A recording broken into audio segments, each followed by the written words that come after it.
Thank you very much. I want to thank first Laurie for your kind words.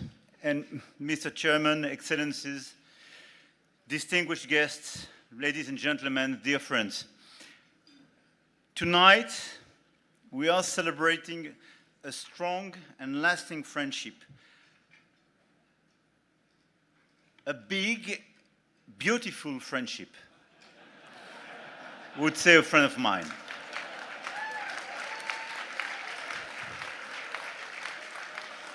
And at the very beginning, I didn't understand exactly why I was awarded tonight with my great friends Gianni and Javier.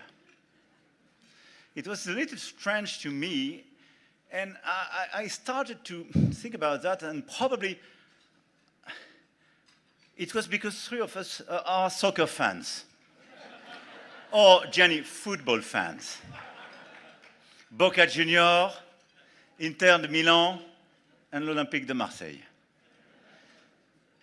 And it's true that I remember a great final in 2018. It's another time in another world, but we were in Russia, believe it or not, with Gianni Infantino, and France won the World Cup. And in 2022, it was in Qatar, and I don't remember the end of this game.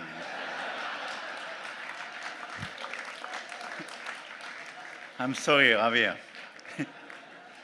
More seriously, I want to thank the Atlantic Council for this great honor tonight and this Global Citizen Award. I have a very elaborated speech by my team, but I think at the end of this dinner I will kill you if I just read the speech. So let me just share a few thoughts on how to take such a prize and which type of call to action I got from it. I would say when we speak about global citizenship in the current world, it could be a big problem for you, because being global is not so good for a leader today. And let me first say, but it was perfectly phrased by my predecessors here, that you can be a global leader deeply rooted. And you can believe in patriotism and defend your country without being a nationalist. And this is a big difference.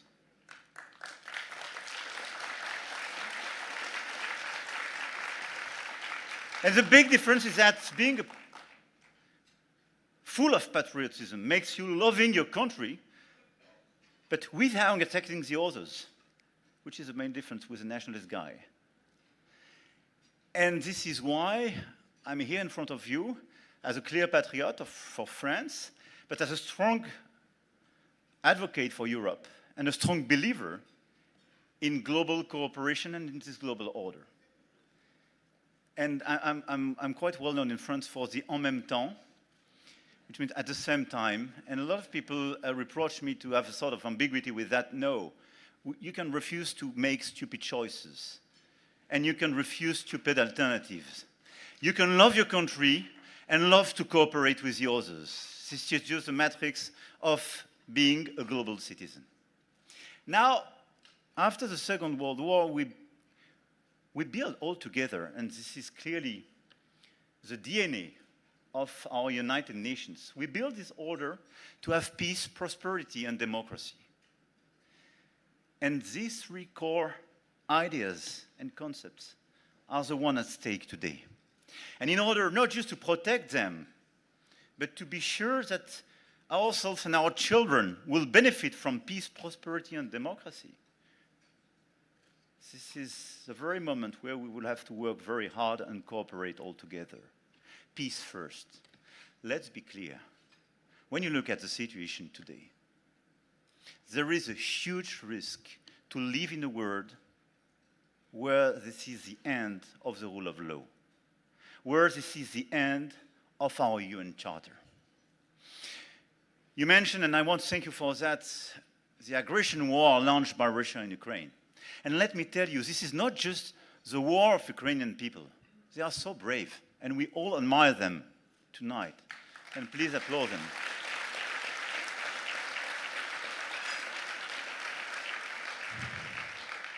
This is obviously an existential war for the Europeans, because this is our security which is at stake. But this is a war for everybody in this world. Because if you remain passive, if you don't react to this aggression war against the sovereignty, the territorial integrity of Ukrainian people, it means just that you renounce to the UN Charter. And the day after, what is your guarantee not to live in the Wild West? Nothing. So our duty as free nations, as member of these United Nations, it's clearly to back the Ukrainians in this resistance, to back the Ukrainians in order not just to resist, but to recover their territory and their integrity.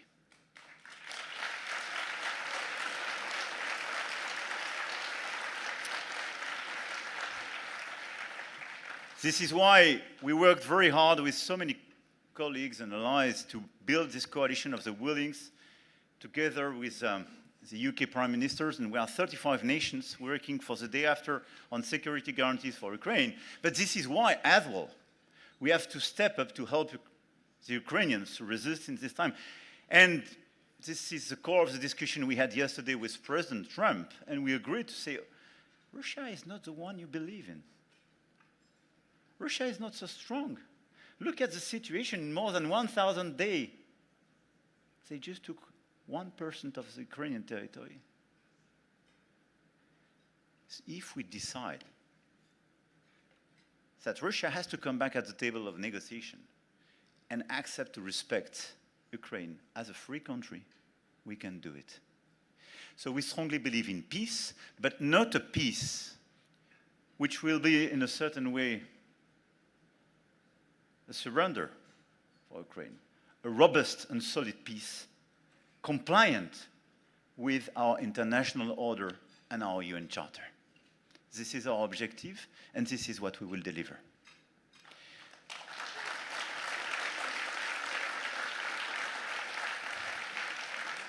But this is as well what is at stake in Middle East. And let me just say a few words on Middle East tonight here.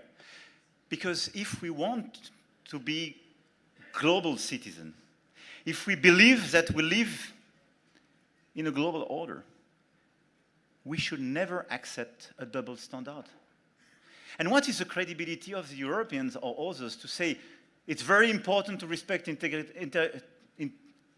territorial integrity of the Ukrainians, it's very important to respect the principles of the UN Charter, but not to have a single word for Middle East, not to have a single word for what's happening in Gaza. We kill our credibility with such an approach. It's not understood in the rest of the world. Because what is at stake is a human life. This is why we do condemn with strength the terrible terrorist attacks, the 7th of October 2023, launched by the Hamas, a terrorist group. This is why our top priority today is the release of all hostages.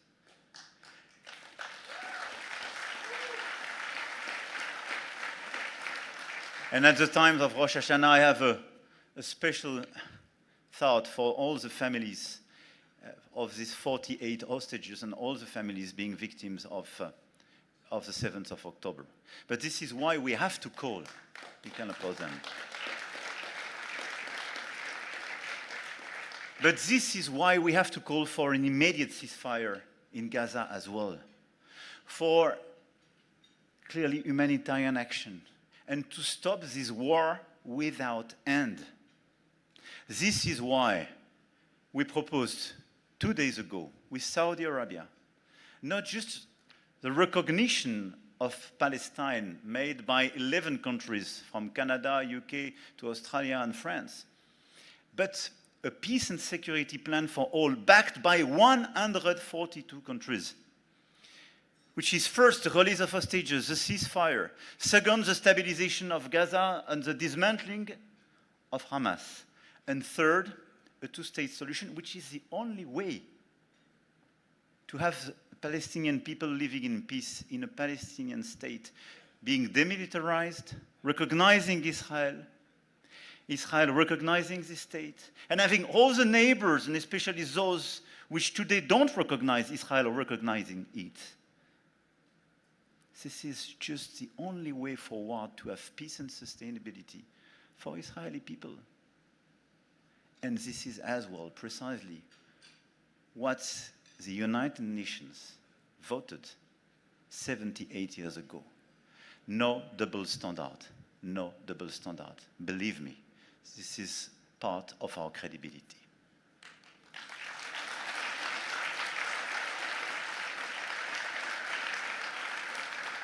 I cannot mention tonight all the wars, but this is always the same thing we have to do. Working hard together, cooperating, and fixing the situation to build peace and sustainable peace. If we speak about prosperity, this is the same. In order to deliver such an agenda, we need more cooperation. I don't believe we can fix the global imbalances of this world by fighting each other or fragmenting the economic global order. We do have global imbalances. Lack of domestic demand in China, lack of investment in Europe, more need of money and investment into key challenges in Africa and LATAM, and over-indebtedness in some sectors here. But the only way to fix it is precisely to resynchronize this debate and to cooperate as we did when we launched the G7 more than 50 years ago. And it will be called for our G7 agenda next year, but we have clearly to work together in order to deliver this agenda of prosperity. And this is why IMF and World Bank, dear Kristalina, are so important in this agenda, because in this very moment, we have first to accelerate our growth policy in our economies, more innovation, more simplification, big acceleration in order to deliver more growth. But as well, we have to deliver a more balanced world. And this is why we need stronger instruments, public and private, in order at the same time to deliver our tech, green tech, and climate agenda. We will kill the global order if we just are focused on deregulation in our economy without any solidarity with our vis-à-vis the other members of the UN, and if we don't deliver our climate agenda. And we should remain focused on this agenda. It's very important. And this is not because I would say the global discussion seems to change, that we will be citizens of another world. There is no planet B. And this is why when we speak about prosperity, we need more growth, more innovation, more redistribution, and fixing climate change by innovation and decarbonization of our economies. No other choice.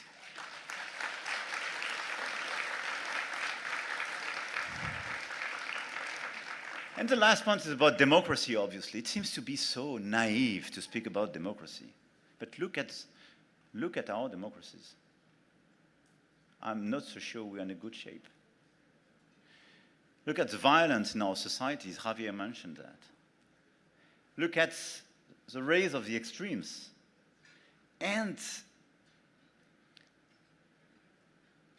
the permanent disorder of democracies where there is a sort of legitimation of the excessive words, hate speech, and so on. The basics of democracy is because you can vote, because you can change your leaders, because you vote for your laws, you need respect and peaceful debates. And we are losing these basics. And let me just share one conviction when we speak about democracies in this country, but in mine as well. We will have to work very hard on social media. Our democracies were not conceived for the social media. And this is a huge issue, and we were definitely too naive. Our young people and teenagers are hurt by this social media. It's now well documented. But if we speak about mental health of our teenagers and young people, just look at the social media and what happens. From bullying to obsession of some references, but this is making their life impossible. We have to protect them for our democracies. We already have a sacrificed generation the one who started with the social media in 2015. We are not allowed to remain passive. But more than that, look at all of us. We were educated to learn about the world, to try to be educated and to digest some information sometimes in the day, and to try to think about what's happening, to live in a global shared world. Now, from the morning till the end, we eat this permanent food delivered by the social media. And the merit order is the argument is lower. Emotion is much stronger, and negative emotion is much, much higher, because everything is driven by an algorithm. I don't know, you don't know, but made on purpose to create excitement, engagement, and guess what? Money. I don't want my democracy to be driven by an algorithm whose unique purpose is to create this excitement and to spread crazy contents, because it's just killing the possibility of a common discussion. It's just pushing people to the extremes. It's just killing our common approach of a common world and a shared world. And it's just framing our democracies in favor of the extremes. Our democracies are at risk because we are too naive with something which is quite well organized. So let me tell you that if we want to be efficient and remain democracy, speaking about democratic values in a few years' time in this room, we should act and we should regulate. And the regulation of social network is not a bad word. This is just a necessity.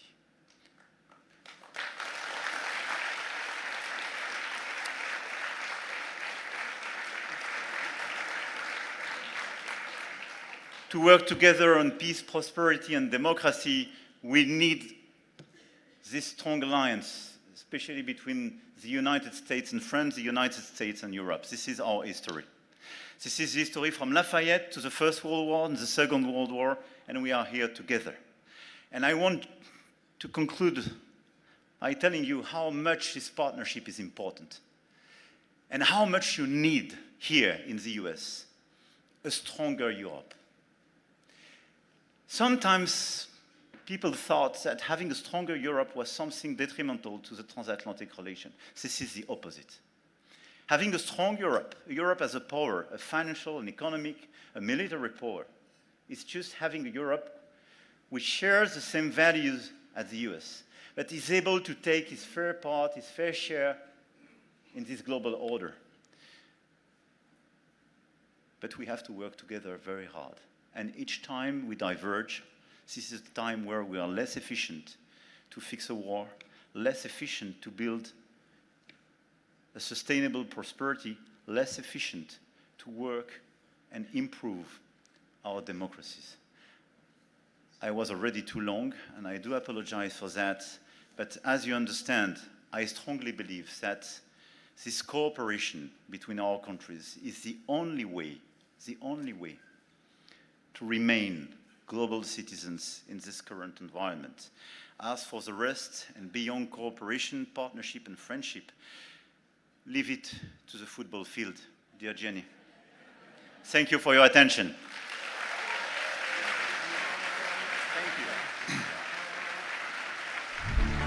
Which has been built on mutual respect, shared values,